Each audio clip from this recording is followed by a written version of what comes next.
Your day is going perfectly fine. You've done everything right at the office, but at 5 p.m., a single thought flashes through your mind, and just like that, your whole evening is ruined. In today's video, I'm going to talk about those moments of weaknesses that can be counted in just seconds, and how using a technique called catch and reframe can dramatically change your thought process. By the way, if you are new here, my name is Jolanta and I make videos about food addictions. As a potato chip addict for 19 years, I'm here to share my embarrassing stories, how I battled this weird obsession, and how awesome life can be when you are not binging on bag of chips every single evening. As usual, I like to divide my videos into two parts. So the first one would be the problem and the second one would be the solution. So let's get into the problem with a short story, and let's see if you can actually test your focus skills and spot all the red flags in this scenario. It's 5:30 p.m. and you are sitting on the bus on the way back from the office back to home, and this is what goes through your mind. The day was not that bad. I did some good work today. Yeah, but Sarah called about this new guy's mistake, and of course he wasn't there, so you had to fix it. And really, it's your fault for not teaching him how to do that in the first place. Come on, he's doing other things perfectly. That one thing was missed in training, yes, I admit, but mistakes happen. I fixed it, so it's no big deal. Yeah, right, but it's still your fault.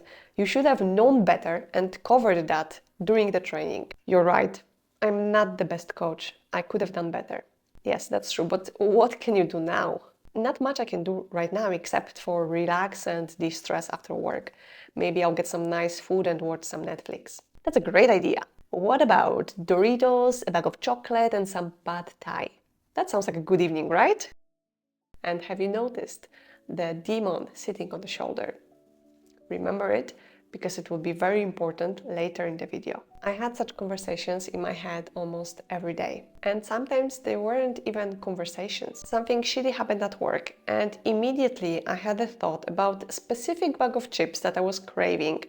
And I knew that my worries would go away only when I just finish immediately that bag of chips. But not at the office, of course not in front of all the people, but it had to be at home in my own sanctuary.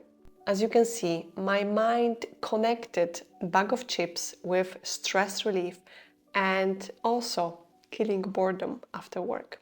It was a habit that developed over the years, and I made a whole video about this, explaining my cue, my routine, and my reward, and how they were all connected.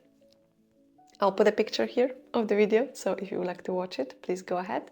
And now let's go back to the topic of the video, so the problem of the thought process. The conversation that you have just heard, that was an example of creating self-defeating thoughts. According to Julie Simon in Emotional Eater's Repair Manual, these thoughts are triggered by the situations that can cause disappointment, loss, hurt, fear, rejection, criticism, shame, vulnerability, and exposure.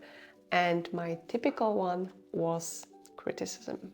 Whenever I did any job, I was never looking at the overall positive result of the job, but I was exaggerating all the flaws and failures and minimizing my strengths and abilities.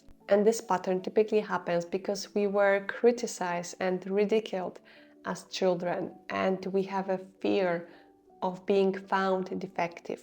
I know it sounds sad and depressing, but there is a way to fix it. So let's move to the second part, my favorite, the solution.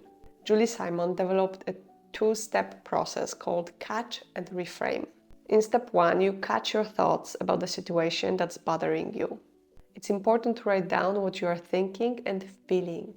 In step two, you reframe this thought or belief with a natural or energizing one that feels true. So let's do this exercise based on the scenario from the beginning of the video. Situation causing anxiety. Jolanta coached a new colleague for 3 weeks at her work. She received a positive review, but one small mistake was made. Jolanta's thoughts about herself. I will never be a perfect coach to explain everything. I don't have enough knowledge to teach people. I'm too shy to earn respect and be a good mentor. Jolanta's feelings. Inadequate, unworthy, foolish, powerless, annoyed, nervous, insecure, worried. Jolanta's most painful thought.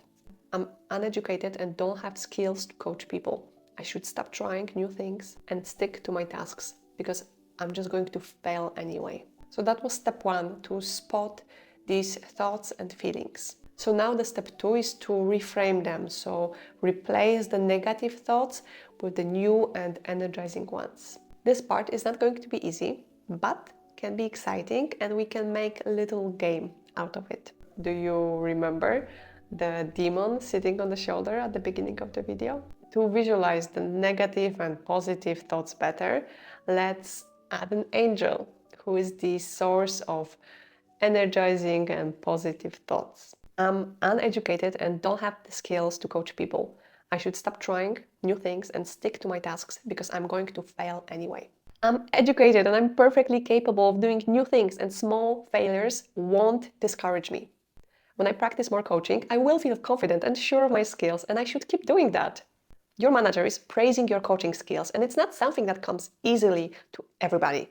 So be proud of that. So that was nice and PG version of reframing your thoughts. But there is another technique that is less nice, more in the terms of sticking your middle finger to the demon and arguing with it. So if you want me to cover that in the next video, please leave a comment so I will know to prepare more details about my personal technique that I used.